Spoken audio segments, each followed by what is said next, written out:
No, but Big T, that's because they're talking about the stadium being in Northwest Indiana. Yeah.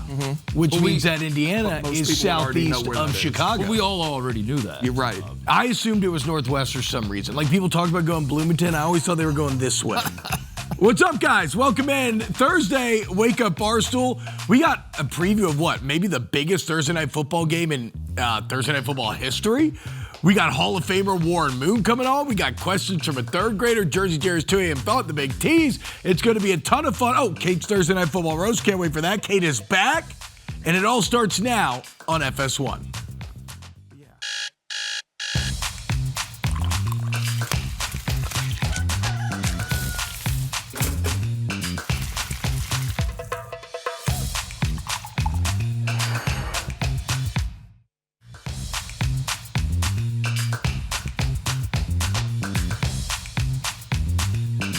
What's happening, guys? Merry Christmas, Happy Holidays, Happy Hanukkah. What day are we on? Day 5. Happy everything, guys. Hope you're having a great day. It's Thursday. T-Bob A-Bear, Big T, Mark Titus, Jersey, Jerry here in studio. Nobody going to be in the producer chair today. No PFT today. Damn. I know. Sad. It's a shame. He will be missed. Carson. Can you do both? Can you just run back and forth? If you need me to, yeah. This is PF Big T over here. Also, Carson, your mom watches the whole show, you said? Go sit in the chair. Hi, Carson's mom. Come on, get on the chair so that she can see her son on TV for a little bit. Be a little Christmas treat. Hop on the chair. Don't talk, please, production. If you open his mic, I swear to God, I'll quit the show. But just put him in the chair and let's give Mama Carson some TV time for her boy. All right, guys. Look, again, we got a lot to get to today. I think it's going to be a very fun show. I want to start with a news story. Then I want to talk Steelers. Way to knock the camera, Carson. God. And then I want to get into a little bit of Thursday Night Football. But let's start with Tua Tagovailoa being benched. Quinn Ewers going to be starting for the Miami Dolphins. Of course, the Steelers basically ending the Dolphins season the other night.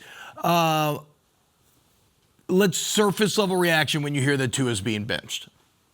Well, it's for Quinn Ewers, who, I guess like in one sense, Quinn Ewers is a rookie, so maybe the Dolphins want to see what they have with the rookie. Those of us that watch college football kind of know what Quinn Ewers is, which is like probably not that good. Do we expect Quinn Ewers to be good? So to me, this signals like less, let's shake things up at the quarterback position, and more signals that Tua Tagovailoa just isn't good at football. We hate him. We don't want him to play anymore. This is just the end for Tua. This isn't like let's give the young guy a shot move to me. This is Tua is bad, and he's hurting our franchise, and it's just time to cut bait. Which is insane. It's sad to me. It is sad to me. I think he's kind of he made a ton of money. He played in the NFL for a while. But it's a tragic story to me. I think Tua, when he came in the national championship, and basically like I don't know. You guys are SEC guys, so maybe you saw this coming. But when he came in, I was like, I have no idea who this kid is. Never heard of him in my life. Just completely took over the national championship. Yeah, it was insane. It was an all-time moment. Yeah, no, it was incredible. He played well that season in the little bit he'd played. The fans were clamoring. Kind of knew. Yeah. For me, it's a classic Jalen Hurts experience. As like a successful quarterback that the fans are just crapping on constantly. Yeah. As like a non-SEC guy, like that was my introduction to Tua, and I found myself cheering for Alabama, which is impossible. Impossible. And I was like, I love this guy. Can't wait to watch where he goes, what happens next. And it was just like a series of, a lot of concussions, but like a series of just minor to major tragedies, I guess. Yeah. His career. So it's over. So in 2024, which seems so recent for how I feel about Tua, but that's when he got the $200 million contract. Yeah. And so now it kind of begs the question. I mean, what are we, just 2 years later? And they're cutting bait? Like you said, this is not a Quinn Ewers move. This is a we're done with Tua move. Jer, where would this rank maybe in the all-time bad contracts in NFL? Wow. I mean, it's got to be. I don't want to get into too much minutia. It's only 2 years. I guess the thing to highlight here is this is an all-time bad contract. Oh yeah, it's terrible. The thing is, like 2 years is so fast. The thing with Tua is like, do you think it was the concussions? Because like prior to those, I thought he was pretty fucking good. Yeah. Yeah, Listen, we're starting early today. Okay. Early day. Okay, to be fair to Jer, look, No sleep last night. No sleep. Zero. The kids. Zero. The kids. I mean, they keep you up all night. The kids are crazy. But prior to the concussions, he was good. Yeah, I mean, he led. Airing it out. I kind of forgot about this, but like the first McDaniel year, he led the league in passing. He was really good. So it seemed like it was all working for the Dolphins. They thought they were their franchise guy. If he walked away after was it 2 years ago? Yeah. Mm-hmm. He had so many concussions, I can't keep track of them all. But one of the concussions, the big ones. If he was just like, that's it, I'm done. I think his legacy is very different, right? Doesn't he become a what if guy? Well, remember, there was a big push right. like this offseason for him to retire. Yeah. And they were like, he can collect all this money because his brain is mashed potatoes. Yeah. And people were like, it sucks, but that'd probably be the best for him. Yeah. And people would have been like, yeah, he was a good player. I think so. Well, and it is funny because like from a legacy standpoint, y'all are right in terms of how we think about him, but why in the world would he walk away when he already has $54 million guaranteed to him next year? Well, there was talk that he could have reached a settlement and gotten some of that money. No, I'm sure, but like listen to these numbers. So on March 13th on March 15th, in the next year, he will have $57 million in total guarantees coming his way. And cap talk gets a little granular. I think it's too many numbers. So I'll try to just give you the highlights here. Right now, the Dolphins, if they were to designate him as a post-June 1st cut, they would have to carry $67 million. They would have a $99 million total dead money hit. Mm-hmm. They would have to carry, they could spread out over 2 years, $67 million in 2026 and then $32 million in 2027. Now, that sounds insane, and it is, and that's awful, and that's going to hamstring you. But in a wonderful narrative example of how the NFL, fortunes can change so fast, remember, in 2023, the Dolphins beat who, 70-3? The Broncos. Remember that crazy game, right? Yeah. Well, who else cut a quarterback that had a $100 million dead cat hit spread out over 2 years? Russie in Denver. Yeah. And look at the Broncos now. So, again, now the Broncos hit on Bo Nix. It's going to be huge. Miami, that's like such a kind of Hail Mary play. I don't know if it'll work out. But I guess you see the Broncos do this. They're better. You're fed up with Tua. $100 million of dead money over 2 years is awful. But no man considers a course based for himself, which has proven profitable to others. Where would he go? Home. That's the thing is no teams Stay home. Yeah. What team is Go be going to with want your him? family. Nobody's going to trade for him, right? No. Because he $54 million, that makes him immovable. And what does he do well? He can't Also, really move. He's got to play in warm weather. He can't. You just if you're a cold weather outside team, you just can't. Even if he's your third string, you can't. He's got to be a warm weather or a dome guy. Maybe the Saints. This is good for him, really. The way you're we laying it out. We got Tyler Shuck here. He's good. Tyler Shuck's a beast. He's going to make a ton of money to not do anything. Now that I That's think the about American it, dream, isn't it? If they figure out the money, you know where he's going to play. There's a team out there that needs a quarterback for at least the first half of next season. The Falcons. That's correct. Let's go. Hell yeah. In the very stadium. Was that the national championship? Yes, it was. To Atlanta. In Atlanta? Yes, it was. Wow. A stadium where you got to start. Also, where he got benched the next year in the SEC championship game, they did the reverse. That's right. I forgot back they did in that. and won him the game. I forgot they did that. Yeah. Which was awesome. That Jalen Hurts stayed and got to do that. That was super cool. You'd like that, right, Big T? What do you mean? Falcons? The Falcons are not even on my radar at this point. Who cares? Better than Kirk Cousins, I would assume, no? Tua? No? Kirk Cousins actually has Kirk looked awesome the terrible, other day, though, dude. Kirk O'Chain's kind of should he have been started the entire year? I don't know. Look, I guess bottom line, I am kind of interested to see how Quinn Ewers does, but yeah, it looks like Tua's time most likely done. What does this say about Zach Wilson? Isn't Zach Wilson He's on the team. on the team? Yeah. And healthy? Yeah. And available? Yeah. All-time bad draft pick. Yeah. All-time bad draft So there's pick. no, it's a consistent theme around the league that guys who you think are garbage, other teams will dig in the garbage, clean them off a little bit, Yep. turn them into decent quarterbacks. And I don't know, maybe there's a sliver of hope that might happen with Zach Wilson. Does this signal that like the Dolphins are like, no. If anyone that was holding out hope that Zach Wilson might be the guy, no. So I've been told that Zach Wilson is reportedly frustrated and confused with the decision to go. Frustrated, I certainly understand. Confused, I don't know where the confusion comes in. The thing is, look, I actually do think McDaniel is pretty good at maximizing his quarterback. Like, again, we've talked about the Dolphins. They have no edge this year, and yet they've been okay during stretches. So, yeah, if he can't get Wilson online, I don't think there's a Sam Darnold future. You think Ewers could be something? I don't know. I wasn't very high on him in college. Same. It seemed like when he was pressured, he kind of fell apart. Yeah. I'm probably biased just because I kind of actively root against Texas a lot of times.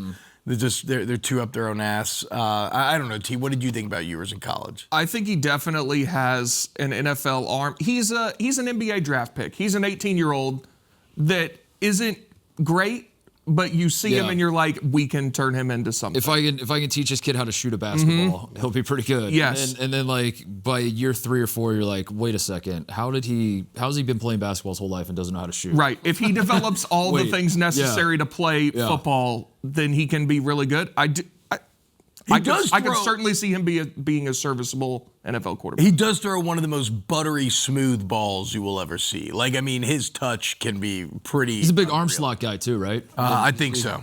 You can here, or Speaking here. of big arm slot guys, Raji, the original arm slot guy. Jer, I don't know about you, bruh, but all of a sudden the Steelers. I mean, I gotta eat crow here. I declared them dead way too soon. Me too. They look good. Raji looks good. And I like the cut of the Steelers jib right now, Jerry. Holiday season, y'all have a very, it was the old Rudolph Rankin Bass with the Island of Misfit Toys, right? The cast-offs that nobody wanted. Y'all are the Island of Misfit Boys. Oh, yeah. Adam Thielen, MVS. And Kenneth Gainwell. Yeah. I mean, he's on he's making $1 million this year. It's insane. It's insane. He's been running back one, which is pretty crazy to me. Yeah. I thought Jalen Warren was going to get a lot of action this year. It hasn't really been. It's been Kenneth Gainwell. Defense is stepping up when they have to. Rodgers, these last couple weeks, has looked incredible. Some of the best ball he's played all year. These last 2 weeks, still got it. I mean, look at the touch. I mean, the left tackle, Dylan Cook, I was reading about the team a little bit today. Out of nowhere. He was the 4th-string left tackle at the beginning of the season. Dominated last game. Dominated. So again, we talk about how quickly fortunes change. Where are we at with Tomlin now? I mean, I still don't want him as the coach. I mean, it depends. But he's also the reason, why they're. It feels like, at least when you hear these vets talk, this it's this is what happens, though. This is what happens. They do this every year. We're high on them now, and then they go to Detroit and they get blown out, and then they possibly lose to the Browns, and then you're in a spot week 18 where we're playing the Ravens. The winner of that game is going to the playoffs. So this could blow up in the Steelers' face pretty quick. I don't think so, though. I think they win the division this year. I do. I could win a playoff game. I could see it. I could see it. So we just win in 3 sentences from I don't want Mike Tomlin to be the coach to I do think they win the division and win a playoff game. But even if he wins a playoff game, I still don't want him as the coach. Damn. I think but the time, his time's up. The thing about Tomlin, though, be careful, because Saints fans kind of got there with Sean Payton. Yeah. And then, at least for stretches, and then... We need a good draft pick, though. We need a quarterback. Tomlin will get snapped up so fast. Oh, yeah, he will, but if he hits the open market. I want a quarterback. I'm done. I like these veterans coming in year after year. I just want to tank. I want a quarterback. I want to be passionate about it. Too much. I feel you. Yeah, they're way too portal. They're in the portal every season. Yeah, they're like Miami. Got to be able to recruit. So if the playoffs were today, the Chargers are at Steelers. Am I reading that correctly? I don't know how brackets work. Outside of the geography. 4-5, yeah. That Chargers. They beat us once already. But you feel good about that? Yeah, I feel good being home. Yeah, I do. Yeah. I think we could win that game. Problem is, I don't know with the injury with T.J. Watt how long this is going to be. Yeah. This could be season. Nobody's sure. So last one on the Steelers. Do you feel like, if you look at the last 8 years, all the playoff appearances, no wins, Do you feel better about Rodgers' ability to win a playoff game than any other quarterback you've had in that stretch? Oh, yeah. Oh, not even close, Not right? even close. Yeah. Not even close.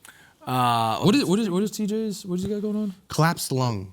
How did that happen? Tyrod Taylor? Dry needling. It is the Tyrod Taylor. Yeah, Oh, yeah. no way, dude. Yeah, so there's been a couple of people How who... deep did they drive the dry needle? I've gotten know. dry needled on my back and stuff before. It's never been like So that there's been a deep couple in. people who have DM'd me on Twitter, and I think they're fake text like messages. Yeah. They're screenshots of messages from a nurse saying his season's over.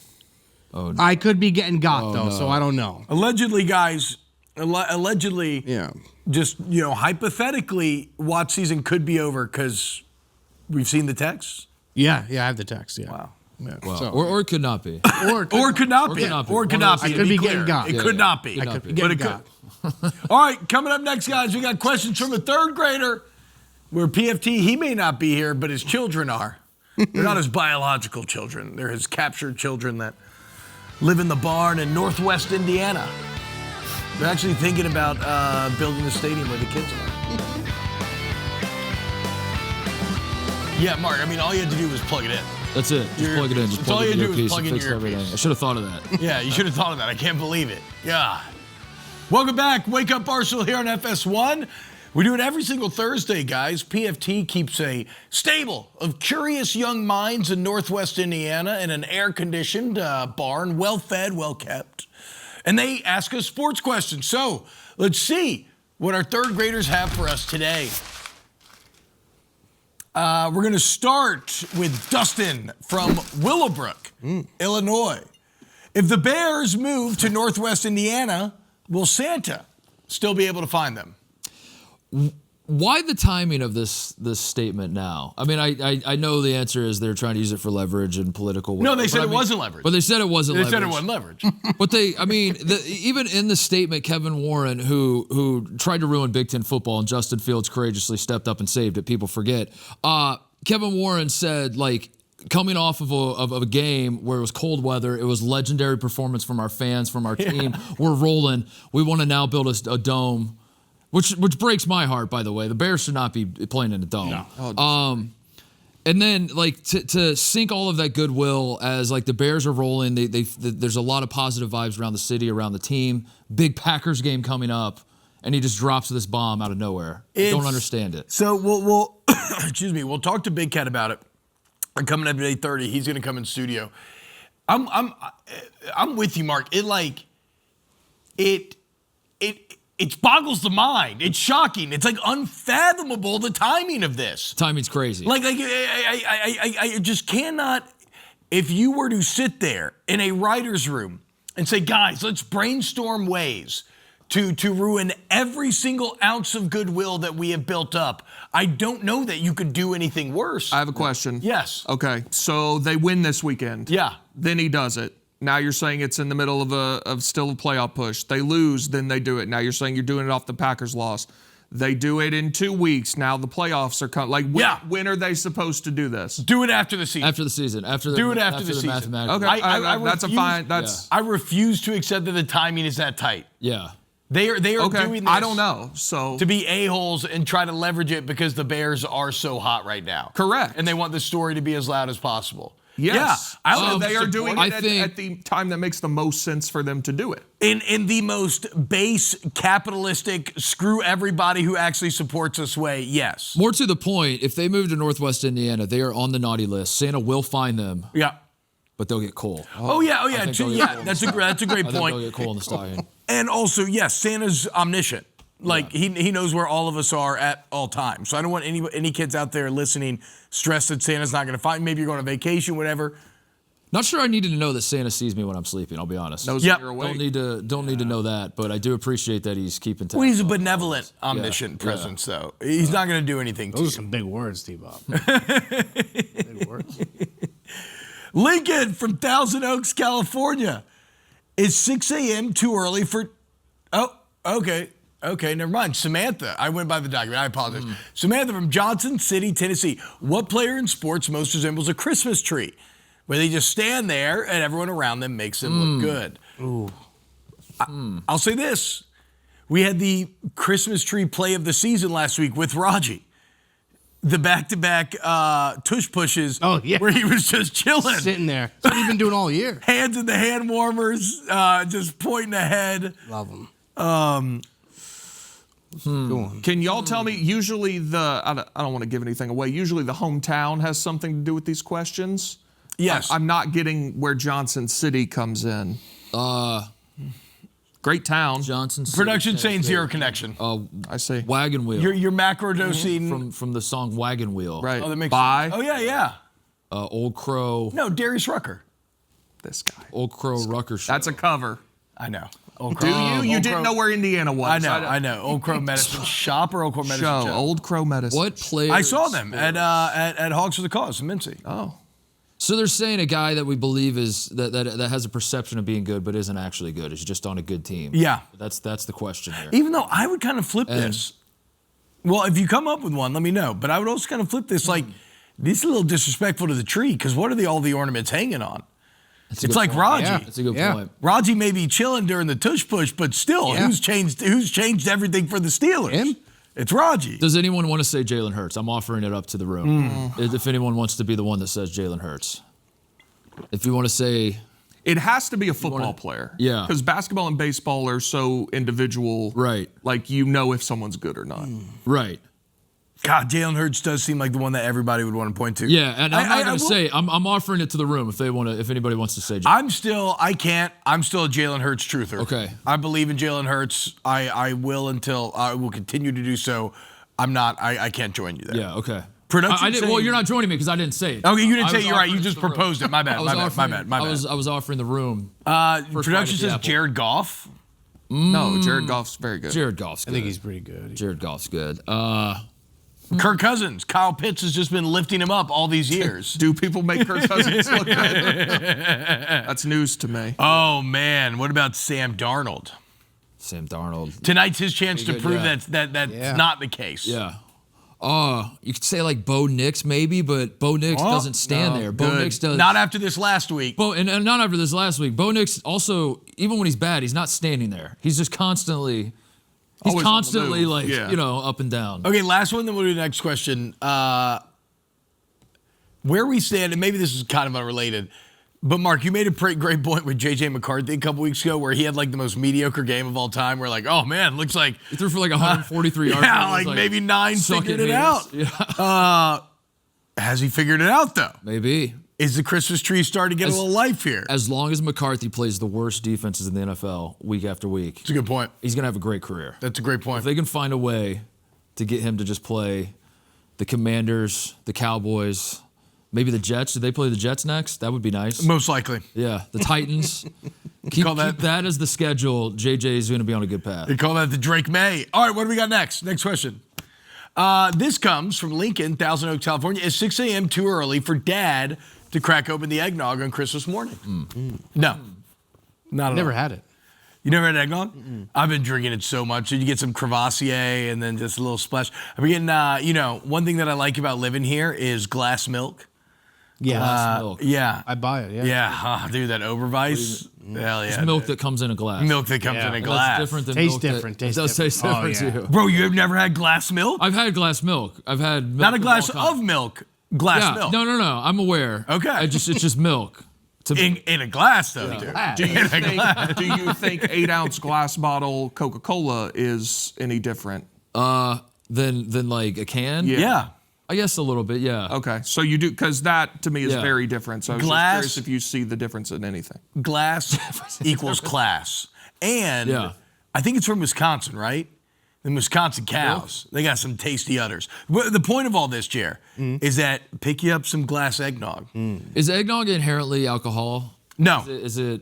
No, right? It's just a sweet, creamy base, and then like I'll pour a lot of Crevassier with like a little splash of eggnog in there. But if someone was like, I had 3 glasses of eggnog last night, are you like, man, you must have been... They're Must have been pretty generally I would loose. assume they're drinking alcohol, Yeah, but right? the eggnog itself is not It's alcoholic. not alcoholic. No. Yeah, okay. They make some now that is, right? Yes, I would imagine there's definitely prepackaged mixed eggnog. I think eggnog, the name eggnog is a barrier to entry for a lot of people. It sounds Agreed. disgusting. It is for me. The name, really? The name, like, hey man, you want to try this glass of eggnog? And I've always just been like, that sounds disgusting. No, Both words are bad. both words are bad. So we You never mash had them it? together. Eggnog just is a terrible name. Can we get some eggnog on the show today, guys? I wish I would have brought some now. Can we You get? just keep that at home? Yeah. Wow. Bro, I've been drinking it every night. Wow. You instead of like if I want a nightcap, yeah. It's great. It's so tasty. It's seasonally appropriate. It keeps you It's warm. sweet? Is it sweet? It's so how I make it. It's not too sweet because I really cut a lot of the sweetness with the alcohol. Oh, okay. got it. But the texture of it is mwah, wonderful. So no, 6 a.m. not too early. All right. You cannot get hammered drunk though. But if you want to get a buzz on for present opening, I don't think there's anything wrong with that. No, nothing wrong. What with that. time are your kids getting up on Christmas? Shoo. 5 something they're trying to. Wow. You know? Wow. I mean, you got to shut it down though. But I don't know. Generally, I do get drunk the night before with eggnog, getting everything ready, and then wake up early. So at 7 a.m. you're done. Yeah. Wow. Yeah. If you're lucky, if you're really lucky, maybe you catch a midday nap, and that would just be magical. I can't wait, dude. Christmas Day, the absolute best for kids. All right, what's the last question here, guys? Jerry, if we give you 30 seconds, and this comes from Darius in Garland, Texas, could you sing the next line after Chestnuts Roasting on Open Fire? Hit the timer. Jack Frost sitting on your nose. Oh, no. First of all, what? Damn, Jared, that's Jack the X-rated Jack Frost version. sitting on your nose? Chestnuts roasting on an open fire. Jack Frost sitting on your nose. You're close. You're close. one word You're off. close. Sitting is not the right word. It's 2 words off. Jack Frost. Yeah, it is. You're right. 2 words off. No. Oh, Jerry. Nipping at your nose. Nipping? Like a little bite. yeah. Like a little Jack Frost. Sitting on Sitting your on your nose. nose. You- Dude, Jared, that's a little Have freaky. you thought of Jack Frost sitting on your nose? I never thought of it. No. Jack Frost. That's something I could have that might interest sworn you? that was it. No, I'm not. I thought that Cher song was "Do You Believe in Love After Love?" So I'm with you. Like Yeah. I understand how Yeah. that happens. I do find it Nipping. funny. What does though. nipping mean? It's like a little bite, like a little nibble. So like you go outside in the cold weather. You know, you feel the cold weather just kind of touching you a little bit. I mean, Jared, that's crazy. Jack But that's Frost not on as his crazy. zesty. Yeah, That's not I as think- crazy as you think of I him think you sitting said on your sitting face. on your Yeah, nose. sitting on your face is crazy. Sitting on the face is kind of crazy. Now you think about it. Yeah. Nipping at your nose is the first step to sitting on your face. Yeah, that's true. That's a little foreplay. Then later, maybe Jack Frost will sit on your face like you want him to. Oh, that's funny. Do you call your do you call your significant other Jack Frost? No. Little bedroom. Hey, baby, you want a chestnuts tonight? It's Christmas, guys. Come on. What? Oh, that I didn't mean for that to clear the room. All right, guys, we got more Wake Up Barstool coming up next right here on FS1.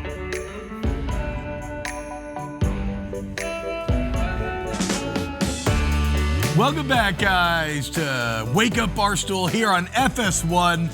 Having a great Thursday here. Look at this awesome studio. This studio puts me in a great mood every day. Shout out Live Event Lisa, dude. You know what else puts me in a great mood, guys? College football playoff. Oh hell yeah, hell yeah. There's going to be many cynical voices that you'll run into that will poo-poo this weekend. This team shouldn't be. The games aren't going to be close. I don't give a damn. Okay, shut up. Stop trying to ruin my good time. The bottom line is that this weekend, a tournament begins that will ultimately conclude with the realization and full achievement of an entire team's dreams. Every single player that will take the field this weekend, their entire life has been building to this moment. The majority of these kids have been playing football the majority of their lives. And from here on out, we have 3.5-hour battles where if you survive, you advance. If you lose, it's all over. He's making me hate it more. The stakes are high. See, you're that cynical a-hole. What's wrong with that? What's wrong with what? What's wrong with being excited about watching people play for everything this weekend? That you're a big time you will own nothing and be happy guy. You'll take the slop they give you, and that's that. Yeah, we want JMU, we want Tulane. No, I know you're the number 2 Tulane guy. I'm a meet reality where it's at guy, okay? And it is what it is. Were there things I would do differently if I had full authoritarian control? Not. Yes, but I'm also not going to sit here like some curmudgeonly bastard and just poo-poo everything when we got good games going on this weekend. This is a problem unique to college football that people pre-complain about. Yes. Matchup. What are we doing? I don't remember baseball people going to being like, "Oh no, Reds, Dodgers." Oh, who let the Reds do that? Who let the Reds in these playoffs? That 1,000% happened before a game, before a pitch. Yes. That did not happen. 1,000%. Show me 5 tweets. Show me 5 tweets. You want 5 Show tweets me 5 about tweets. the Reds getting into the playoffs? I'll find you Show me 5 5,000. tweets. Show me 5 tweets. Nobody. This doesn't happen in the NBA. This doesn't when the Magic are playing on NBA TV in their first round. You just ignore it. That's what you do. If you're an adult and yes. you ignore it. If you say to yourself that JMU Oregon does not interest me because I personally believe this is going to be a 35-point route, you know what you do? You go Christmas shop. I'll tell you what. Thank you. Don't watch the game. No. I'll tell you why you Don't can't watch do the that, game. Mark. I'll tell you why you can't do that. Don't watch the game. How many NBA playoff games are there? 1,000. Sure. There's 11 of these. Okay. You're not afforded the opportunity to ignore them. I'll ignore him. I'll do. You know what? I'll ignore him. Despite you, I'm not going to watch a second of Ole Miss Tulane. You can do whatever you want. I'm just telling you, as a college football guy, I can't ignore. I just this is the idea that anything can happen is the appeal of sports. And yes, most likely Tulane and JMU both are going to get smoked. God. They're both going to get smoked. Yes. But what if they don't? But what if they don't? What if they don't? What if they don't, T-Bob? What if we get another miracle? No help from Brewers. Look who it's from. Reds might be the worst team to ever make the playoffs, and the Mets ain't in their spot the game. But he's not saying like this is the system's broken. Just also, this is you can't take one of the most notoriously negative fans of all Jeremy, time. just find me some tweets about people saying the Reds suck before the playoffs. No one's saying the Reds. No. That's not what I'm saying. I'm saying people aren't saying like this. The fact that the Reds are playing the Dodgers is proof that the system is broken. We need to blow up the people whole thing. 1,000% said that. Too many teams make the playoffs. Name 3. What are their names? You want me to find them? Name 3. Give me till the end of the show. I'll find them for you. How about that? Give me 3 names. Okay, hold on. I don't want to get too lost in the sauce here. Big T, we vehemently disagree. I can't wait for the setting this weekend. I cannot wait. Every single player. It's when you're in a game like this, and it's something that. It gets it causes goosebumps to rise. It's that crazy feeling where in the locker room, the night before, the day before, the day of, before kickoff, I am about to be in a 3.5-hour dogfight for everything I've worked for my entire life. And in that fight, there's going to be highs where I'm like, oh my God, we're good. There's going to be lows where like, oh my God, we're done. And at the end of the fight, you hope that you're still standing. And even though JMU and Tulane will probably get the crap kicked out of them, they do believe that they have that chance. They believe that they can go enter that fight and maybe land the knockout punch. We'll see. Let's get to the games themselves. Big T, I do want to ask you this. I've got a few overall takes on the playoff, and I want to ask you agree or disagree. To the group as well. I just know that T's the nerdiest college football guy, along with myself, that we got. Oklahoma's defense is the best single unit in the entire playoffs. Best side of the ball in the entire playoffs. They lead the nation in sacks. They lead the nation in tiffles. Our Mason Thomas hasn't even played since that Tennessee game. He's coming back. I think that's probably true. Pretty damn good. Okay. Now, there's certainly not a defense as good as them. I'm trying to think who the best offense would be. Certainly. So the problem... You're certain about that? I'm certain, yeah. You're certain there's no defense better than Oklahoma? I mean, Texas Tech would be the closest, but... Indiana and Ohio State are very close. Texas Tech is... I don't know how... No respect. I think... But what's funny is Oklahoma's offense... Yeah. The worst unit, maybe, in the entire field. And I think the offense is so bad, it's going to do them in the first round. I thought they had that Mateer guy. I know. He got hurt in the middle of the season, and now he's not that. Even pre-injury, he was like, they're just all right. And it's funny because everything still goes through him. Okay, how about this? I like that guy. Ohio State, Indiana, and Oregon are the most complete teams.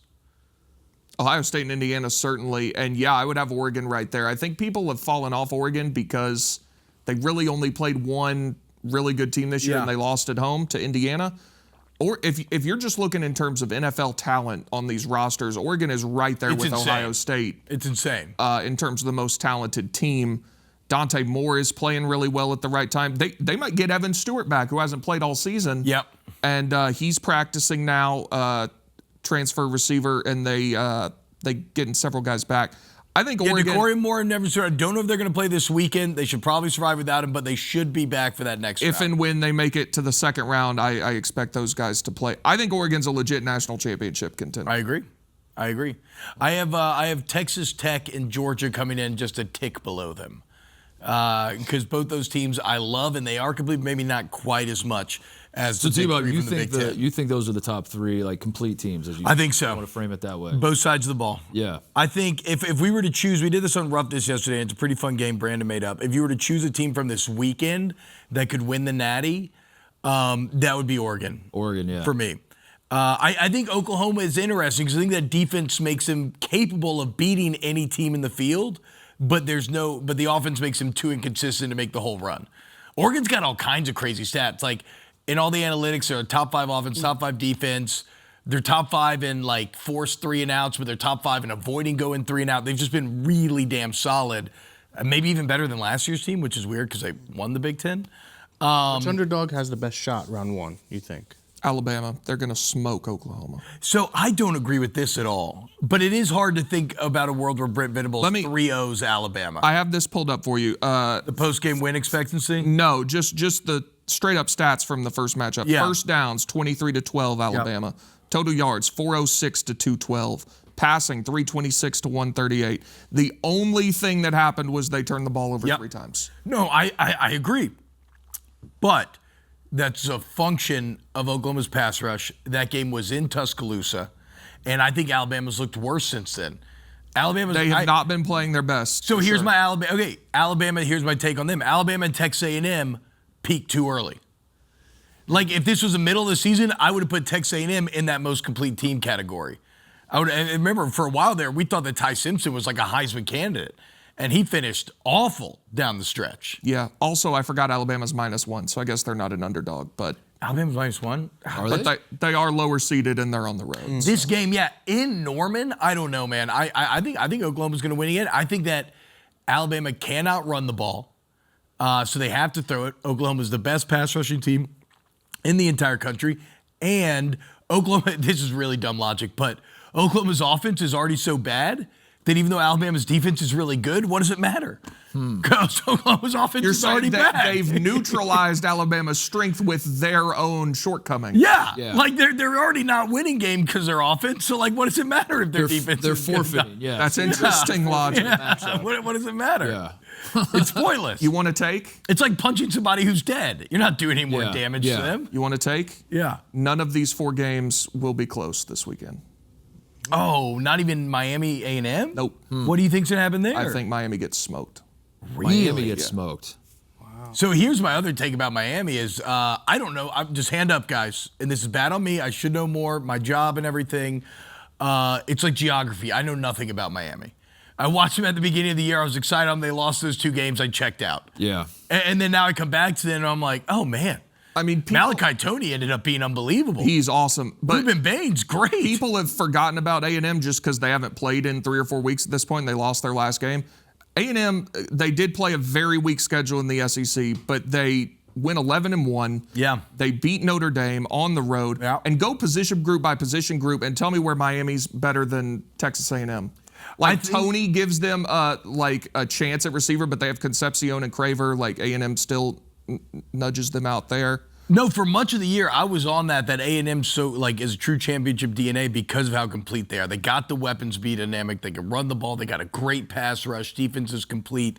They just looked a bit unconvincing down the stretch, Marcel Reed especially. And maybe I'm being too much of a prisoner of the moment with the Texas game, but in that Texas game, Texas clearly said, we're going to play coverage. And I don't know that Miami has the back end to do this like Texas did, but we're going to play coverage. We're going to make Reed try to win with his arm, disciplined rush lanes, and Marcel Reed just collapsed. And he got hurt. It's on the road, rivalry game. I don't put a ton of stock in that. Wasn't Texas was favored, right? I don't or was know A&M that, Carson. minus Look that up. Figure out if Texas or Texas A&M was favored in that game a few weeks ago in Austin. I think all 4 of these games are decided by double digits. Wow. Okay, well, with that in mind. So, I mean, okay, it was Texas A&M by 2.5. That's right. I just cleared up my Saturday. Yeah, you're good. Mark, why watch me? You don't got to watch anything shopping, now. Yeah. All right, now then, with that in mind, let's get to Big T's. Big T's. Do we need a winner here? Are we going to be under if we don't get a winner here?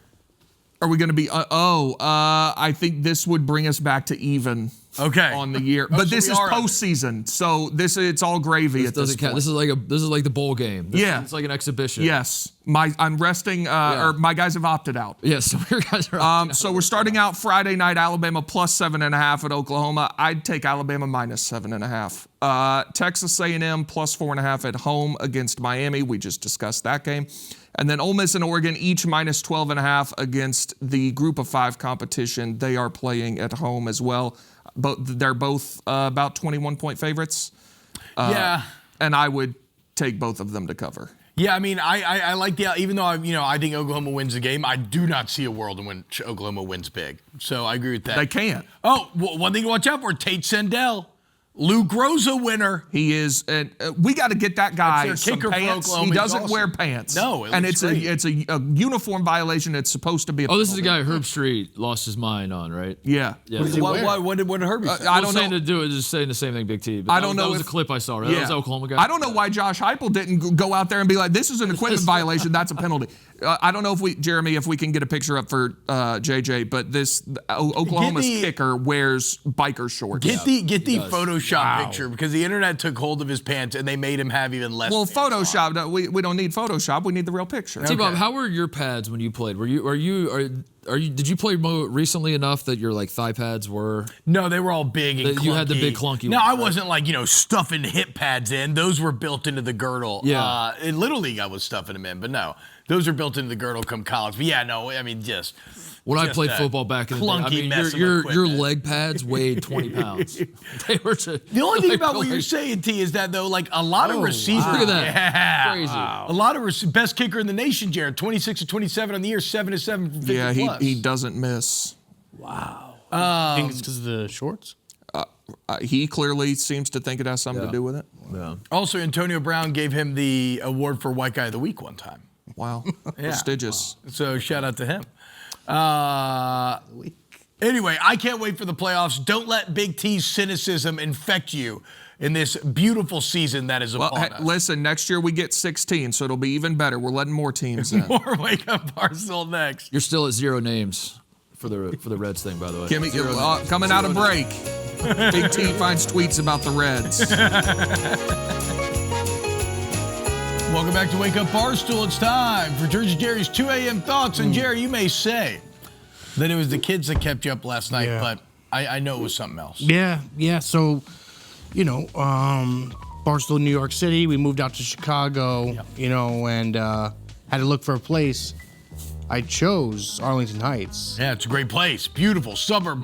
Very nice. Come up too. I heard that. Strictly. Well, the Bears are going. The Bears are going to move there, right? Well, that's why I bought it there, but apparently they're not anymore. So now I was banking on Wait, value. but Jader, when I called you when I was moving here, we never met. Yeah, we never met. I called you and you told me, and I'm right next to Arlington because you told me the Bears were going there. Yeah. Oh no. That it was a good investment. I think you sell your house and move to Gary. Might have to move to Gary. I think you might have to move to Gary. I might have to move to Gary. What's the commute like from Gary? Might be better. You'll make a nice profit on your house. And well, I was banking on even more profit with the Bears. Yeah, we're supposed to be doubling up our value. You can get the same house for so much cheaper, and you're gonna just bank so much. Yeah. I don't know. You think we messed up? I don't know. I followed your lead, Jerry. You're the money guy. I feel like you always got the good insight. Bad intel, I guess. You always got the good angles. It felt good in the moment. I mean, I'll be honest. I still think they're going. They gotta, right? All right. They gotta. Hour 2 coming up next. They got no land anywhere else. Come on, Bears. Figure it out. What are they gonna do? no land. I literally based my entire life on this. Where are they going to go, though? Really? Welcome back to Wake Up Barstool. Go to Palatine, he says. The Bears are coming, he says. Sorry. And now they're going to be the Gary Bears. Sorry, T-Bob, it's on me. But the ownership said it wasn't going to happen. Yeah. Why would an NFL owner? Wait, hold on a second. Well, who's that? Carson? Wait, how did we allow Carson? Who opened up Carson's Hey, mic? I got one thing to say.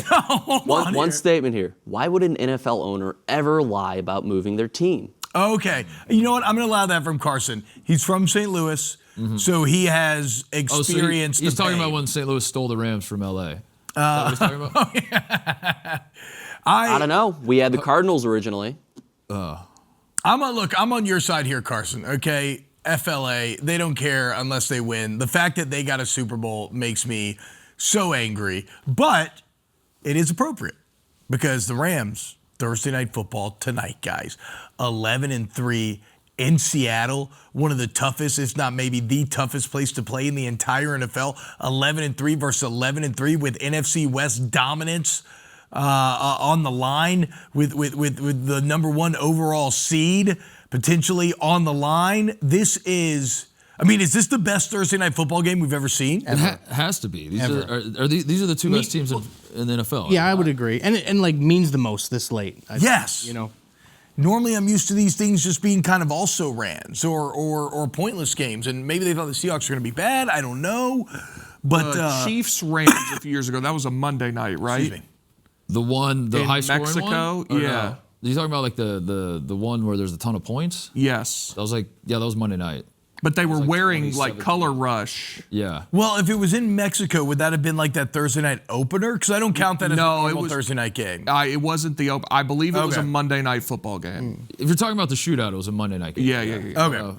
Yeah, you're right, Jerry. Because usually, if you had like two 11-3 teams playing on a Thursday night game, it might be like the Chiefs versus the Rams. Yeah. And it's like both teams are going to win their division. Exactly. It's a great game. We're all excited for it. But what is really at stake? There's a ton at stake in Oh, this one. so much. There's a ton at stake in this one. Well, and it does kind of beg the question though, because I asked Gruden about this. I asked him to break down the game, and all he did was complain about it being on Thursday night. So, like, is it actually good that it's on Thursday night or not? Because to him, he's like, this is going to screw up the quality of the game. I mean, teams aren't going to have the time to prep or not. But I'm kind of like, so my old man used to say, like, oh, you're hot? Well, it's hot for them too. Oh, you're cold? It's cold for them too. Yeah. Like, to me, it's like, okay, they're division rivals. They know each other. They play a ton. This is even footing. Like, whatever. I don't care that it's on a Thursday. I'm excited as a consumer to get to dive into this thing tonight. Yeah. But maybe to Gruden's point, if this was on Monday, that would be cool. That'd be sick. Probably be better. That'd be sick. If everyone was. I don't know, dude. Yeah. I like Prime Vision, though. Do y'all watch Thursday night games in Prime Vision? I've seen it a couple What's times. that? It's the alternate broadcast Amazon does where you still get all the normal announcing, but then with this guy, oh my God, I need to remember his name because he's great. But he gives you some advanced analytics, but it's basically, it's like the end zone view. They all 22? It's like the all 22. It's a sky cam basically, but they overdo some of the live graphics like during the play because they have all sort of live animation showing like I like it pre-play because they show like, oh, this guy's a threat to blitz. Like, it's just like if you really if you want to ignore your family and you want to lock the hell in and like really go football deep, Prime Vision's pretty. Now let me ask you this: do they make some of the players Mike Wazowski and some Sully? Or no? I thought that was incredible. They should. They should. That was my second favorite of the Disney Plus games. Really? I'm just a massive Toy Story guy. Yeah. So the Falcons fact got killed by the Jacks. yeah, not a great game. Yeah. Toy Story Desmond Ritter sucks. What about That pick six that he threw. sucks? what about when Harbaugh was that a Disney Plus when Harbaugh got stinky clouded? Or that was that the Stinky Nick, Bubble, whatever. was that a Nickelodeon game? It was a Yeah. Nickelodeon game, which is Yeah. different. Yeah. That one was the best to me. The best. Mike and Sully were electric the other night. But yeah, check out Prime Vision night. All right. Here's my main storyline going into this is we know what the Rams are. They've won the Super Bowl. Matt Stafford's potential MVP.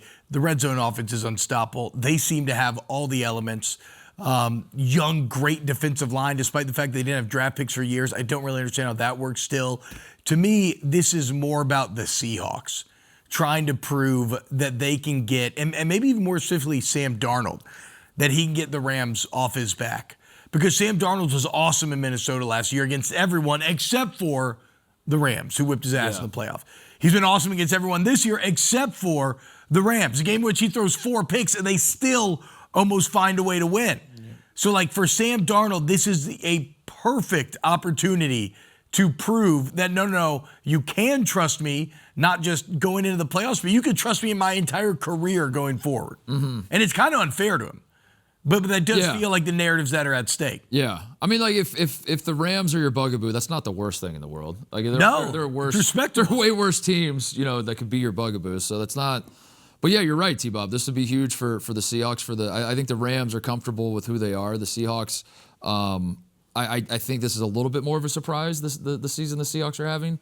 I think the Rams coming into the season, although Matthew Stafford, as we keep pointing out, was supposedly dead. Yeah, I thought, come on, dude. I thought he was alive. I think if you would have told people both of these teams to be 11-3 coming into the year, the Seahawks would probably be the bigger surprise, right? I would think so. Yeah. I didn't expect Jackson Smith and Jigba to be the best receiver in the entire NFL. Yeah. Like pushing Calvin Johnson records. Offensive Player of the Year, Jackson Smith and Jigba, but Matthew Stafford, who plays offense, will probably win the MVP. Yeah, that's like that's a fun oddity in football. Oh, what did that? This was random. We got an argument pre-show yesterday about the 2011 MVP race, where Drew Brees got Offensive Player of the Year, but then Aaron Rodgers got MVP. Doesn't make any sense. Stole Brees' MVP. Participation culture. That's what that is. If I gave you the choice, Big T, Puka Nacua or Jackson Smith and Jigba, you can have him going forward on your team. Who are you taking? JSN. Okay. He's been awesome. What is Puka okay? A little bit younger. I don't know if he's okay. He's on these streams. Puka's making a lot of headlines on these streams. What's he doing on these streams? Talking about the refs, different teams. Is he on Kick.com streams? He's on a Kick. So, yeah. That's greasy. He said he was. There was a story that he was trying to get the streamers to come to the Rams facility, and Sean McVay. Heard that. What are you doing? What you want? What? And so Puka, because he went from being kind of the feel good underdog to now he's maybe arrived a little too much, and he's gone down the classic wide receiver path. Yeah.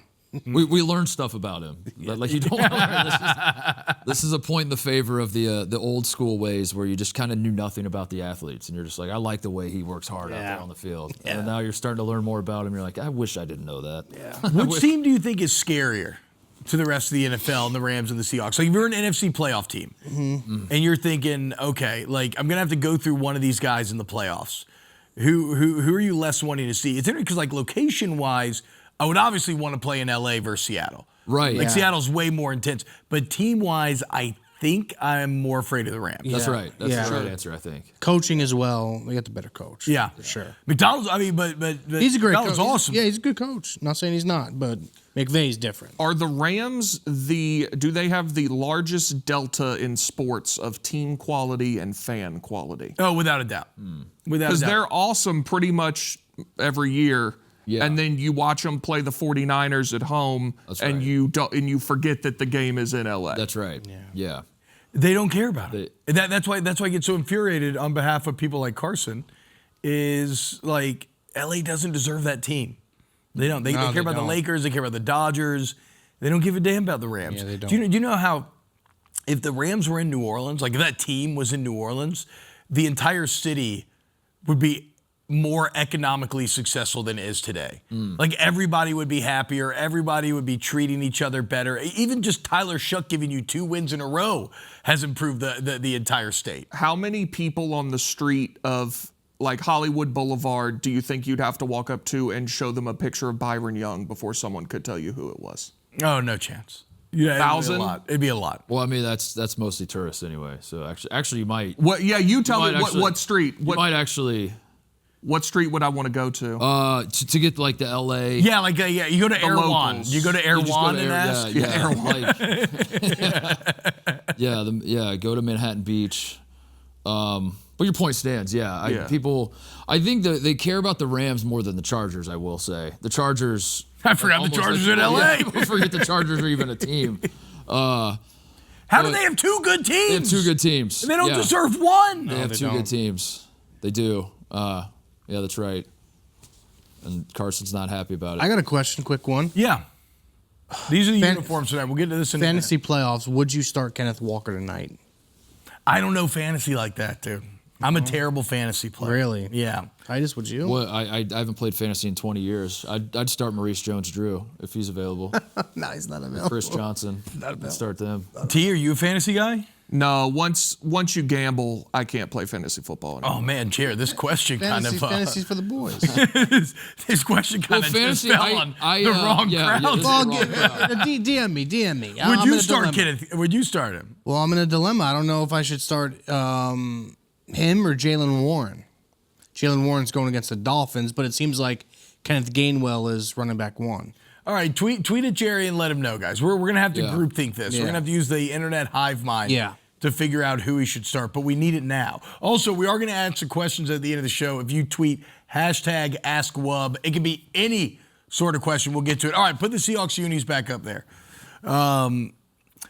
It seems like has this always been the case that like they're just like the Oregon of the NFL? They call this the rivalry. When the jersey NFL went to Nike, that's when they did these. They started those, and then they just kind I wish they of were wearing those. kept doing it.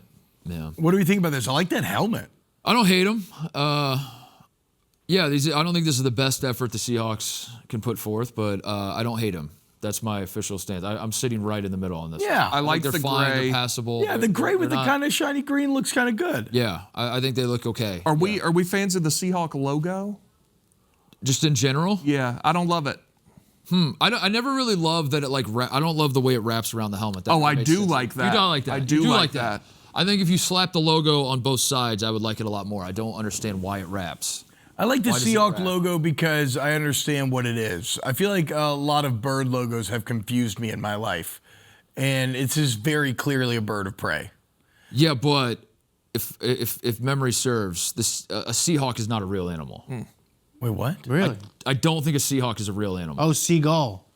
I don't think there's anything. Seagulls I don't are think real. there's a bird in real life that's a Seahawk. They just made it up?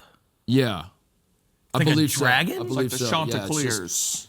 Chanticleer's So what is that? It's a Is that a cock. seagull? It's a rooster. It's a mythical sea rooster, I believe. What? I'm told it's a colloquial term for all birds of the sea, for all birds of prey that hang out by the sea. I find this to be very disappointing. There's not a species of bird that is called a sea. I always thought there was just a badass Pacific Northwest bird of prey that only existed there and ate like large fish and everything. Also, their logo looks like the guy from the Muppets. I forget what his name is. Is it Gonzo? The eyebrows? Not Gonzo. The guy with the eyebrows? Yes. The guy with the eyebrows. Yeah, the guy with the eyebrows. Yes, dude. Yeah. Something Eagle. Sam the Eagle. Sam the Eagle. That's correct. Looks a little bit like Brandon Walker, by the way. Shout out Muppets, man. Not the logo, the Sam the Eagle. Did you see the Muppets they're coming back? I love the Muppets. The Muppets are one of the great all-time kid shows with enough like adult humor to still be a lot of fun. Yeah. And to be clear, guys, I guess the only bird logo that confused me growing up was the Atlanta Hawks old logo. It just always looked like Pac-Man to me. Oh, I see. Well, it's their current logo too. All right, coming up, is it still? They Coming brought up it back. next, Ward Moon, Hall of Famer. Speaking of the great Seahawks, mythical beasts, Ward Moon. I love these stockings. I love how we have everyone. Here on the show. Well, where's the Big whole, T? the whole, everyone on the show, the whole crew. There it is. The bull.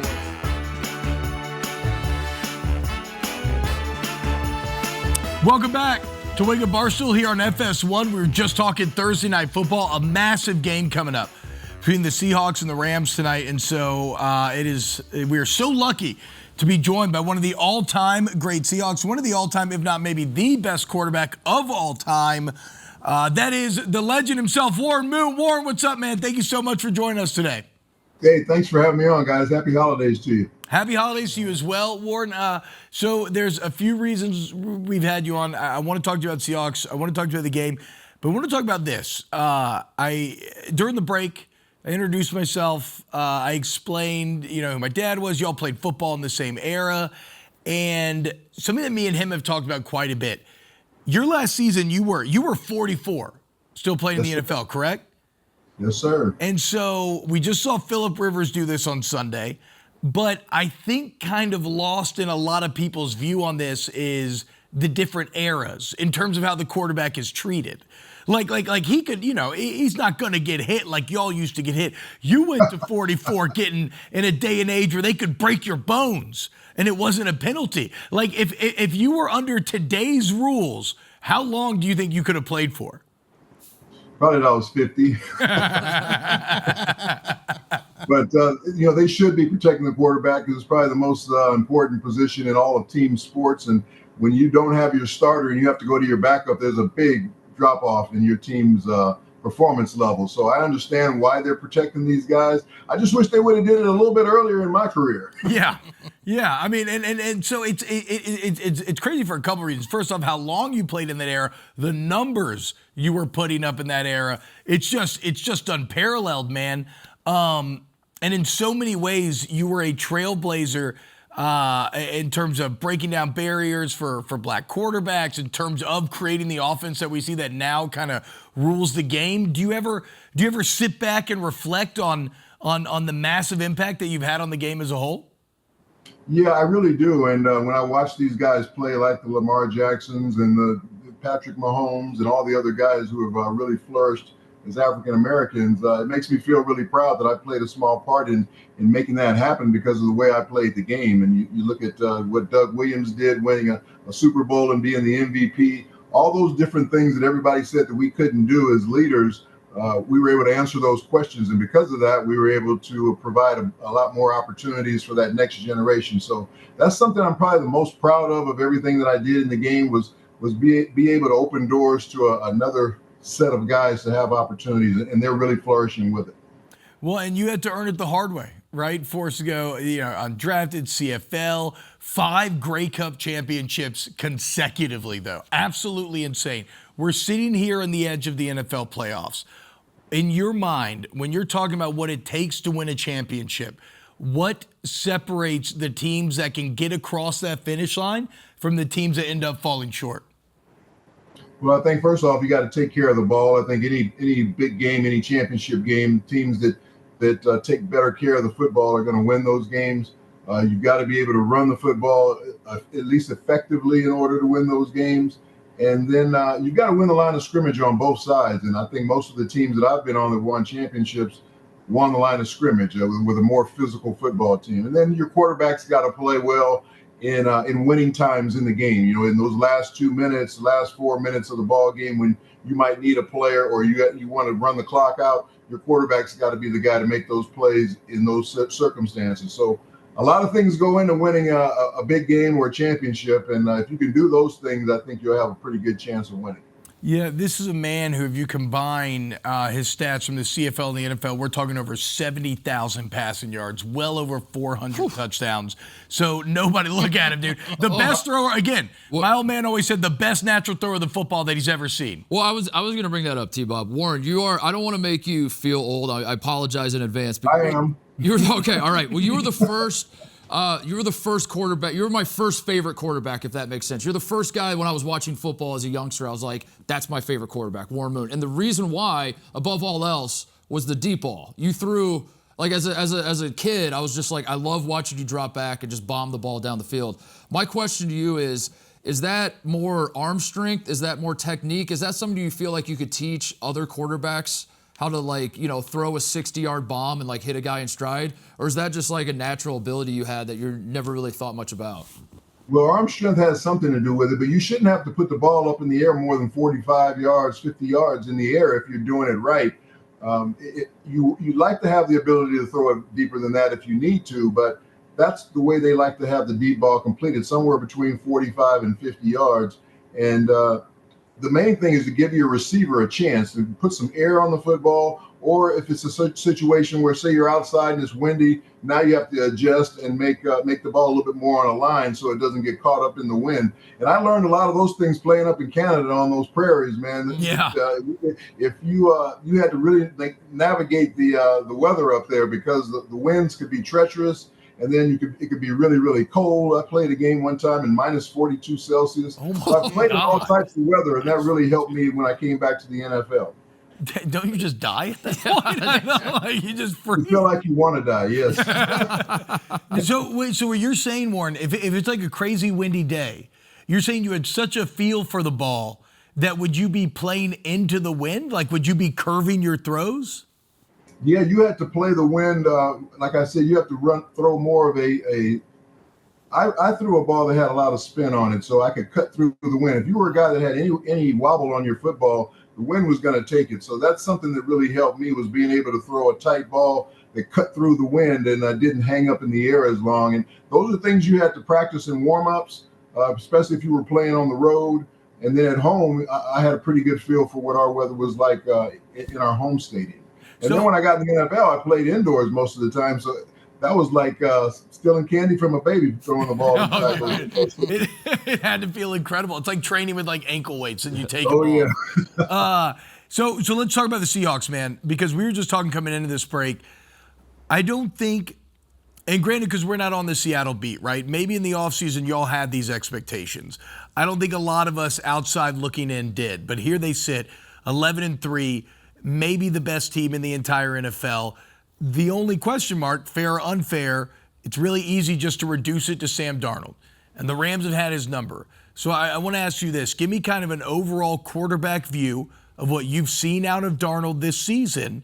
And do you believe that he is capable of having the success in the playoffs against this Rams team, against the best teams that a lot of people seem to doubt he is? Yeah, he's had some ups and downs. Of course, every quarterback goes through that. He's had more ups than he's had downs, but the downs bother me because they've come in some of the biggest games. Like you said, against the Rams, he throws 4 interceptions in that ball game, and they still had a chance to win that ball game, believe it or not, at the end. Against a couple of other teams, like Minnesota and Indy, he had very low passer ratings, but they still were able to win those games. So Sam's got to go out today and not let the pressure get to him as far as the pressure the Rams put up front.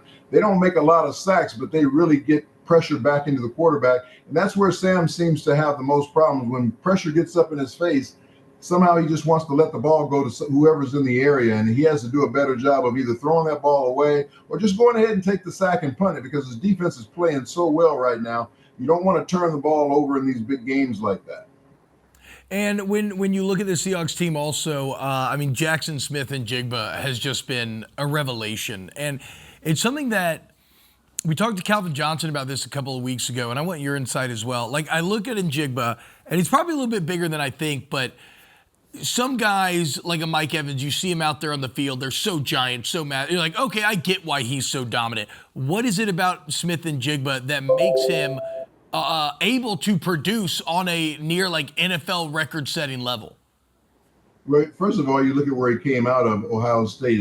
Ohio State is wide receiver university, so they've had a ton of receivers that have come out of there in the last 4 or 5 years that have done very well in the NFL, and he's the next line of them. And yeah, like you said, he doesn't have great size, but he has good size. He has a very strong lower body, breaks a lot of tackles after catches, and he runs great routes. And him and Sam have a really good chemistry going right now as far as his route running. So it doesn't surprise me what he's doing right now, but it doesn't surprise me what any of those Ohio State receivers are doing in the NFL, because they're all coached so well by Brian Hartline, who's their receiver coach and now I think offensive coordinator at Ohio State.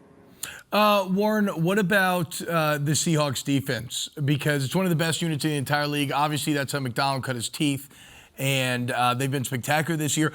I feel like, for whatever reason, they don't always get the credit. Like, when people talk about defense, everybody's highlighting the Texans right now.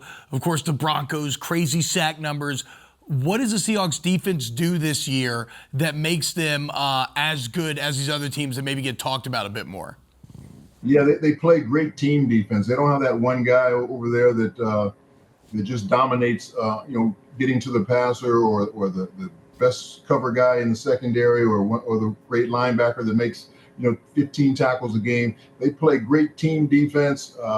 Mike McDonald's defenses give you a lot of different looks. They bring pressure from a lot of different areas, and you have to really be on top of your game as a quarterback, or you're going to get hit in the mouth a lot of times. So that's what I like about their defense. And we saw McDonald do that when he was with Baltimore for all those years, and he's brought that same type of aggressiveness to this defense here, and they play great team defense, like I said. And as long as the Seahawks don't hurt themselves turning the ball over, they have a chance to be in every football game because of this defense. You think they win tonight? I think they do. I think this crowd is going to be crazy. Yep. I think it's going to be a little wet out there. It's going to be cold. The Rams aren't used to that. I'm looking forward to it. It should be a great game, but Matthew Stafford is playing out of his mind right now. 37 touchdowns, only 5 interceptions? Yeah. But he doesn't have Devontae Adams tonight, or he might not have him, and that'll be huge if they don't have him, especially down in the red zone, because he's been unstoppable down there. Warren, can't thank you enough, man. What are the Christmas plans for next week? What do we got going on? I am going down to Houston. That's where my kids and grandkids are, so I'm going to go down there for about 5 days, and then I'm going to go to the Texas Bowl down there at Houston against LSU, and we're going to present our new scholarship recipients to from our foundation, Brothers in Arms Foundation, that I started about 5 years ago with Andre Ware and Vince Young. So we're excited about that as well. So it should be a fun time down there, and 11 grandkids now, so that's a lot of Christmas gifts. 11 grandkids, dude. Warming with your grandpa would be so cool. Hey, congrats, man. You're going to be cheering for LSU, right? Of course. Yeah, there we go, dude. Go Tigers, Warren. Thank you so much, man, for joining us. Waking up early. You're the best. Best of luck to the Seahawks tonight, and we'll talk to you again down the road. Well, I'm lying about the LSU. No. We clip it. We said it. He said, of course. Sorry, Houston. My daughter went to the University of Houston, and she would kill me about it. Let's go. All right, Warren. I won't tell her. But I know you're cheering for her. Have a great day, all right, man. guys. See you, Great Warren. talking to you. Happy holidays to all of you, all right? Yes, sir. You as too. well. Happy holidays. Warren Moon, NFL Hall of Famer, best thrower of the football ever to live, 70K yards. What a legend. Coming up next, our own legend, Big Cat, joining the show to talk about, well, the Gary Bears. Yeah. Gary Bears. Yes. What's happening, guys? Welcome back to Wake Up Barstool here on FS1. We got Big Cat in the chair, and it's to talk about the Bears. Gary Bears. The Gary Bears. Gary Bears. The Bears deciding 3 days before, what is this, the biggest game, would you say, in 5 years? 7 at least, but, playoffs in 2018, no one really thought we were going to win against the Saints in 2020 when we played in the COVID playoffs, and they made an extra spot just to let the Bears get in. No, it's a big week. It's a big week. It could be a passing of the torch in the NFC North, all of that. And then we get an open letter. Yeah, so for those who don't know, I guess, open letter to the fans saying that the Arlington Stadium that was going to happen is maybe not happening, and now that they're going to explore options in Northwest Indiana. Yeah. Which T-Bob thought was like 1,000 miles away. He thought it was 1,000 miles away. He thought it was in Los Angeles. No. All I said was that from context clues, I have gathered now that Indiana is to the southeast. Yeah. Yes. For some reason, I always thought Indiana was northwest. By context clues, you mean a map. Yes. No, I mean that they said Northwest Indiana, so I have to imagine that that's the closest to the city. Yes. The map does him no good. He can't read the map. Yeah, I don't like maps. I don't like maps. They don't work in my brain. Okay, so this obviously has caused a lot of people, a lot of hand wringing. Oh my God, the Bears are going to move to Indiana. The Bears are not moving to Indiana. Let's just get that out of the way first. The Bears are not moving to Indiana. This is a political trying to get, Cook County, Chicago, Arlington Heights, trying to put them in a bind, saying, hey, here's someone else who's going to pay for this stadium. Because that's all it comes down to. The Bears don't want to pay for their own stadium. They want taxpayers to chip in a very large portion. I think that's pretty stupid. People shouldn't be paying for the stadiums. The billionaires should be paying for their stadiums. But I was thinking about this. Do you like that? I like that. Billionaires should be paying for their own stadium. That's right. I was thinking about this more. And I think we're thinking about this all wrong. It's 2025, about to be 2026. I think people should be able to express themselves any way they want. The internet's a very wide place. It's deep. We see people making TikToks, having quirks, having hobbies, all these things. Yeah. I don't think we should kink shame in 2025 going into 2026. And I realized this waking up this morning. I just think Kevin Warren has an open letter kink. and that's all he's doing. He just loves writing. He open just letters. loves writing open letters. This is his second open letter of the season. I didn't even really know what an open letter was until he introduced it into all of our lives. It's just every now and then, especially I think when the Bears are about to play a big game, because it happened right before Monday Night Football against the Vikings, then it happens in Week 16 before the Packers game. He gets off on writing an open letter where he says absolutely nothing and nothing gets done, and that is how he gets off, and I'm not going to king shame him. But I'm going to say I want him to go for the open letter record. Go for it, dude. Just keep open lettering us. You know what? You're daddy. I want to be open lettered. It's specifically though do you think he gets off on the open letter itself, or is it the timing of the open letter? It's the timing. It's the open letter. It's the a lot of words that say absolutely nothing. Did you see how many times you used the term world class? Yeah. If you didn't notice that, go back and read the statement. It was like 8 or 9 times, 6 or 7 times. Yeah. Big T. This is So what happened after the last open letter? nothing. No, sorry. I don't mean functionally with the organization. That was before the Caleb Williams? It was before. No, there was an open letter before the Caleb Williams pick. There was an open letter before Week 1 this year at Monday Night Football. There was an open letter this week. The guy is addicted to writing open letters, and I am not going to stop someone who has a healthy addiction that doesn't really hurt anyone. Would this cross the line, though? Because that's what I was trying to get at. So before Week 1, he wrote it, and that game did not go well. If it starts to... If this game doesn't go well, and we're now 0-2 in big spots after open letters, can we kink shame them? Or can we be angry at the king? Yeah, I think that's a fair point. That's a fair point. It's the whole thing is so silly, though, because Kevin Warren has said, I think the first open letter was right before the Caleb Williams pick, and the goal was shovels in the ground by the end of 2025. we got what, 10 days left? Yeah, I mean, it's all stupid. And here's my big takeaway from all of this. If you watch the Bears play against the Browns on Sunday, that was an awesome game. God, it was good. It was cool to see the cold weather games. How about let's just be team no new stadium? Like, Soldier Field is not an incredible stadium in terms of accessibility, seating. I get it. It's the smallest stadium in the NFL. But guess what? It has some history. It's an identity. Yeah, it has an identity. There's history. Outdoor football. I don't want to do. I think I'm now done with having a dome. I kind of in my head I was like, a dome's cool because you get the a lot of my tournaments. neighbors are into the dome. What, The a dome Big is Ten it? Championship. Well, it's the Big Ten Championship, Final Four, that kind of stuff. But I'm now a Final Four guy. I don't want the fight. Yeah, I'm team no new stadium. The Bears should play outside. Yes. It's ridiculous, especially coming off of, like you said, they put out the statement about a dome. Coming off of one of the coldest games. Yeah, it was Bears fun. history. It's stupid. That was awesome. Yeah, team no new stadium. There I am. I thought We needed. I didn't think I was gonna get But there. what does that do for me and Jer? You guys are screwed. Tim, when you gave me this job, Yeah. I got Jerry's contact. I can't remember who gave it to me. Megan, maybe. Yeah, Megan gave it to me. And the first time we ever talked on the phone, he told me, man, look, dude, the Bears, the guy knows. Yeah, but that's Jerry. He's always trying to scam someone out of something. No, I didn't he know- tried to set me up. He wasn't trying to scam me. He's trying No, to make I'm me saying money. that's what his scam is, that he moved close to where they were going to potentially build the stadium because he was like, "Oh, this is gonna be great." But- 7-minute walk. But y'all are very close. Like, we need your voice. You can't be Team No New Stadium. We need you in Team Arlington. No, but I didn't you know don't the understand- taxes. Our taxes will go up, Yeah. That's right.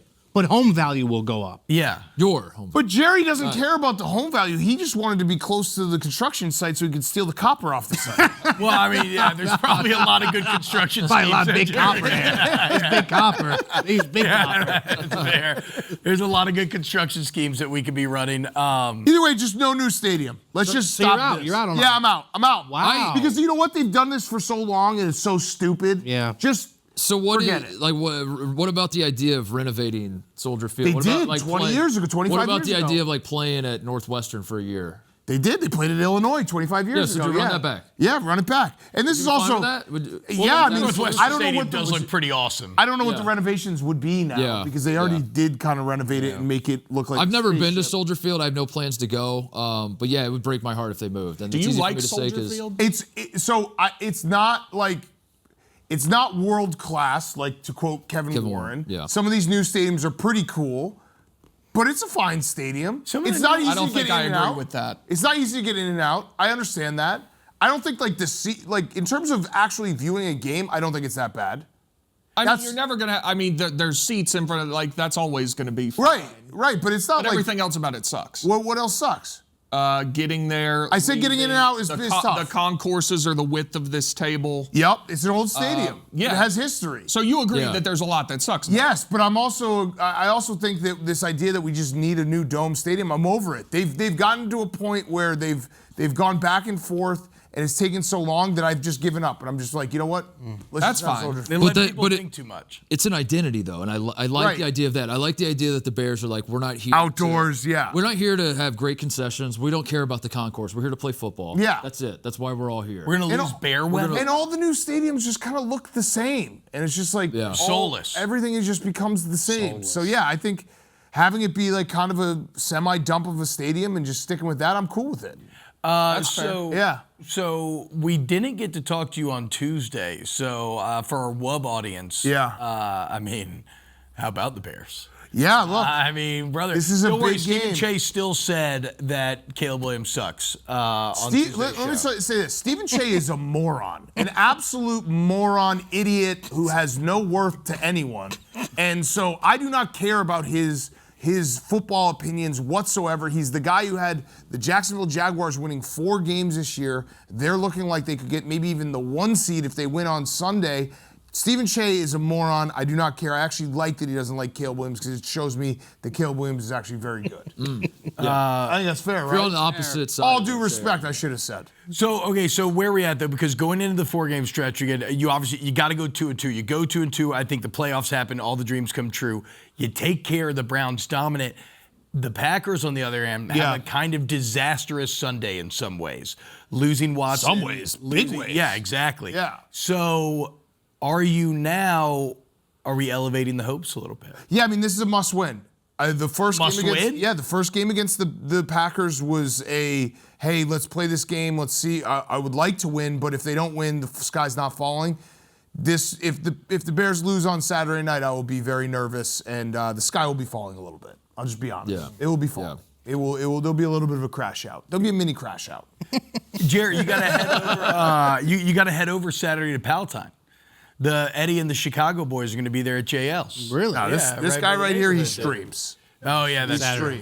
That's true. They're coming over to watch the game. I'm going to go watch with the Bears. Palatine, great place. Yeah. I'm thinking about wearing a Bears shirt maybe. Get in with the locals a little bit. Oh damn, they're playing on Saturday. Yeah. Saturdays have opened up for the NFL. Yeah. We got to. There are days now. We got to expand the Sports Broadcasting Act to protect that Saturday. Yeah. The Bears-Packers going up against JMU Oregon. Oof. That's a rough day for college football. Yeah. I mean, that's the only thing that sucks about the college football Saturday slate is like the best games at 11 a.m. Yeah. Which they had to do because of the NFL. Right. Oh, okay, yeah. So, they had to get out of the way of it. Which is why we need to fix that. But how are you going to stop the NFL from doing whatever the hell they want? The Sports Broadcasting Act of 1961, which precludes the NFL from playing any games on Fridays and Saturdays from the second Friday in September to the second Saturday of December. Just extend it 1 week. That's the thing that Cody Campbell's all high on. That's crazy. That's the thing that Cody Campbell's all high on, right? That he believes they can use that to pool all of college media rights together, maintain what college sports have been, but that could also be the leverage to create a super league. I mean, that's going to happen regardless. Okay, we'll see. Which you should love. I'm not 40-team league, 32 of them make the playoffs. Let's do it. That's what T-Bob wants. I'm not playing this game with you today. That is not what I want. I wish it was a game, brother. That is not what I want.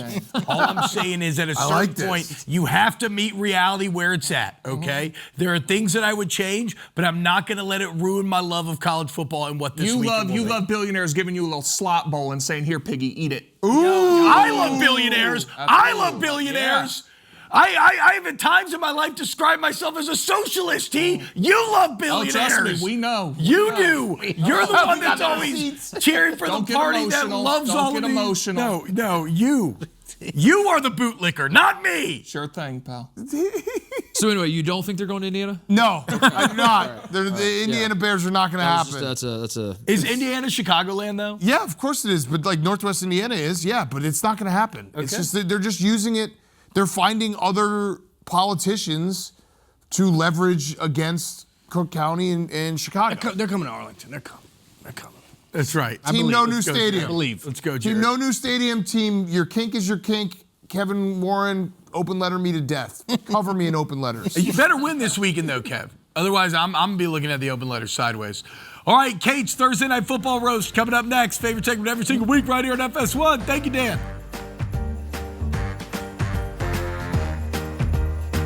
Welcome back to Wake Up Barstool. Speaking of back, our girl, Kate, is back with another Thursday Night Football Roast. The grill is ready to go, boys. I don't know if you can hear it over here. Fellas, it's great to be back. I was out sick last week. Yeah. And I wanted to thank Jersey Jerry for taking over for me and attempting to read my jokes. The most painful part was getting so many messages saying this was the first time they enjoyed the segment. So thanks a lot. I'm not bitter about that at all. Appreciate it, Jerry. How many were for Big T? No, none. I just you write jokes that he can't understand, which makes it funnier. And then it's Okay,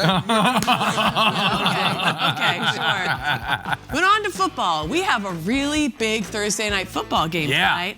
This will be the first ever Thursday night game where both teams have 11 wins. There you go. We didn't even know that. And a battle seat for the driver's seat of the NFC West. Looking at the data, I've got to go with the Rams. 27, Seahawks 23. Oof. And not just because I already bought this Rams shirt off Amazon several weeks ago for another thing. It's fine. That's bad news for the Seahawks because they're about to get roasted. It's time. The Seahawks are wearing their special rivalries uniforms tonight, which feature key elements of Seattle culture. The jerseys will have a 12th man sound wave pattern, iridescent green detailing like the Pacific Ocean, and small hand-sewn patches going down the legs of lesbians driving Subarus. Nice.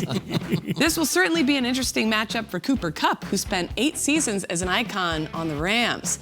He's now over with the Seahawks, but I'm sure he'll handle it fine. It's in his DNA. His grandfather and father both played in the NFL.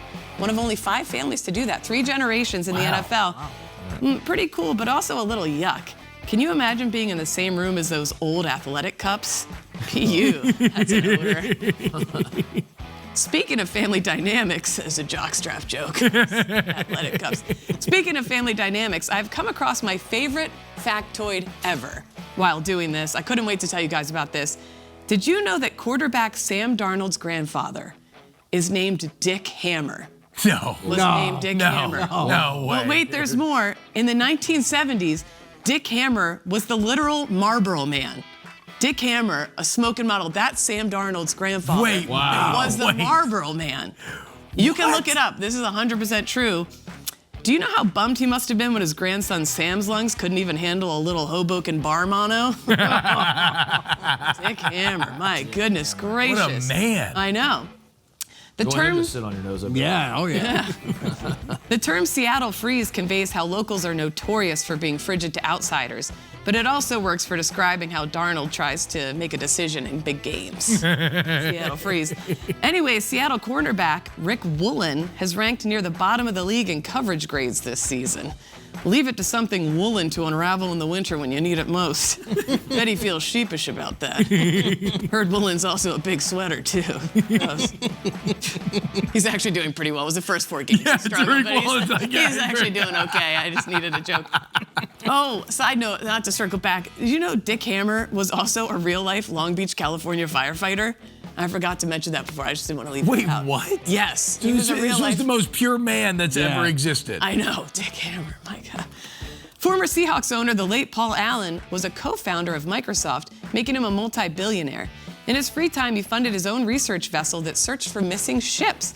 And he even located big ones like the World War II USS Indianapolis.